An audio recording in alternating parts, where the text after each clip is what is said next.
Hey, it's Cover, and here are 10 major changes coming in update 2.67. Number 1. Abandoned houses and paddocks. When a house owner goes offline for 6 months, their house becomes abandoned. In the same way, when a paddock is not used by its guild for 6 months, it becomes abandoned. Normally, abandoned properties are put on sale automatically on the first Tuesday maintenance of every month after a random number of hours. From now on, after the update 2.67, houses and paddocks will be put on sale exactly 1 month after being abandoned.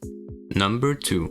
Mount XP Potion. If you are a breeder, you might enjoy this new XP potion for mounts being added to the game. It gives exactly 4000 XP, just enough to bring your mount to level 5. You can buy this potion from NPCs, either for 500 nuggets at the Alliance Temple or for 1 Pearl of the Depths in Sophokia. Number 3. Kidnapping's Mine. The first 3 rooms in this 10 iron mini dungeon do not give XP and loot anymore, but the biggest change in this dungeon is that the drops from the last room are insanely nerfed. You now only get a consumable chest which contains a few ores. The loot is random, with a high chance of low level ores and a small chance of high level ores. Number 4.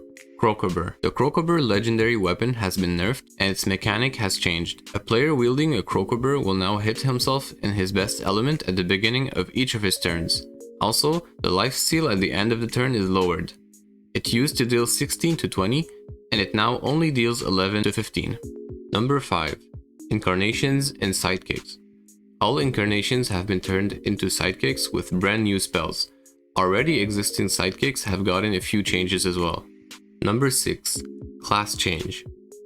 Class changing is now free for characters level 20 and below.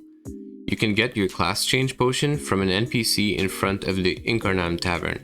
Class changing to a Forgelance is now possible. The restriction on XP scrolls and potions has been removed as well. Number 7. Misery. Misery can now only summon 4 carrions at the same time, and when she starts her turns, she consumes all meats on the field without requiring a line of sight on them. This change makes the Eliotrope Storm Dungeon harder because the meats were used as a strategy to either corner some bosses or to end turn next to an enemy for the Impertinence achievement, and now there's going to be fewer meats on the field. Number 8. Quest Fights. A lot of solo quest fights are now made easier. In the Glute fight from the Ebony Dofus questline, the second wave of glutes appears 1 turn later, and you can now use a sidekick as well. In the fight against Bulak, also from the Ebony questline, the Dopal summons now have lower vitality and resistances.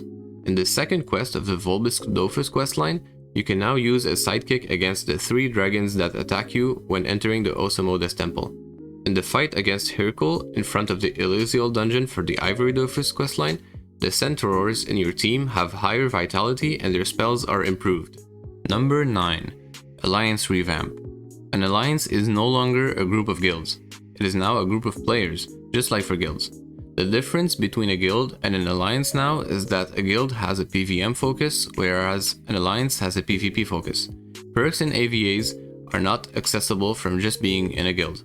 Perceptors now belong to alliances instead of guilds. New perk potions have been added for different zone levels. An alliance can now only place 1 Perceptor at a time per group of similar territories.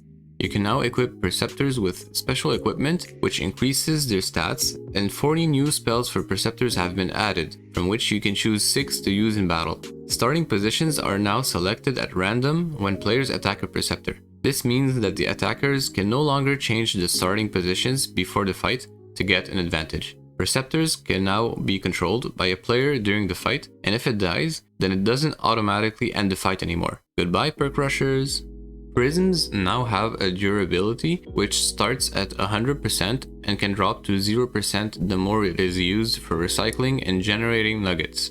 Conquest territories have been removed, with the exception of the Imp Village and the abandoned laboratories, which let you use a specific transportation method for controlling the zone.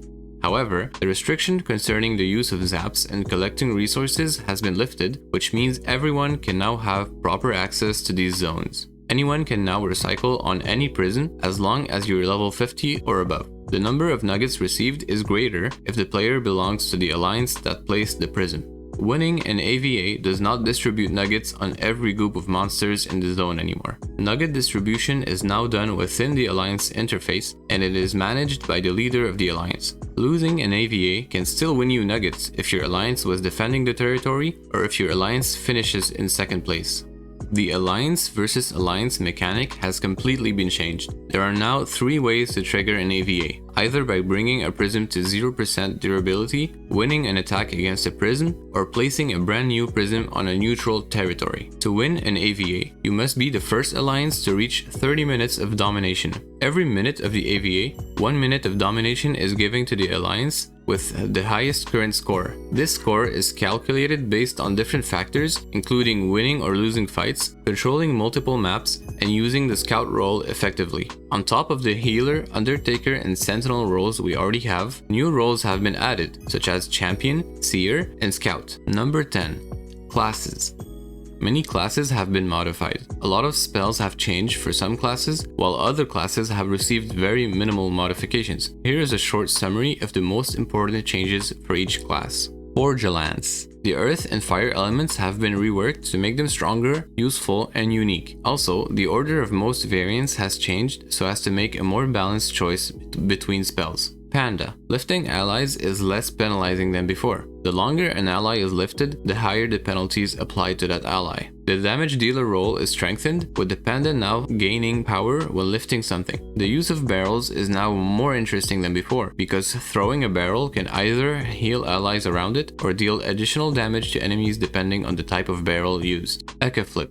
Some important spells like Bluff, Claw of Sangul, and Paw Pads have had their base crit chance reduced, and Paw Pads deal less damage than before. Eliotrope. Tribulation now costs 4 AP and attracts towards the center, just like Feca's Lateral Flame, but better since it has a modifiable range. A few quality of life improvements have been made, like stretching reduced to 2 AP instead of 3, shock costing 3 AP instead of 4, and affront and composure now dealing a small line of damage outside of portals rather than dealing 0. Eniripsa. The AP removal from Word of Silence is reduced from 4 to 3. Feca. The AP removal from Blindness and Blinding Glyph is reduced from 3 to 2 and from 5 to 3 respectively. Dazzling now has a bigger area of effect and therefore attracts from further than before. Osamodas. Repulsive Fang can now only be cast once per target. Call to Order now gives back 2 AP instead of 3, but at least it doesn't apply a cooldown on the summoning spell for the summon you just called back, meaning you can use it right away. Plucking can now be triggered by any Osamodas summon rather than just Dofus.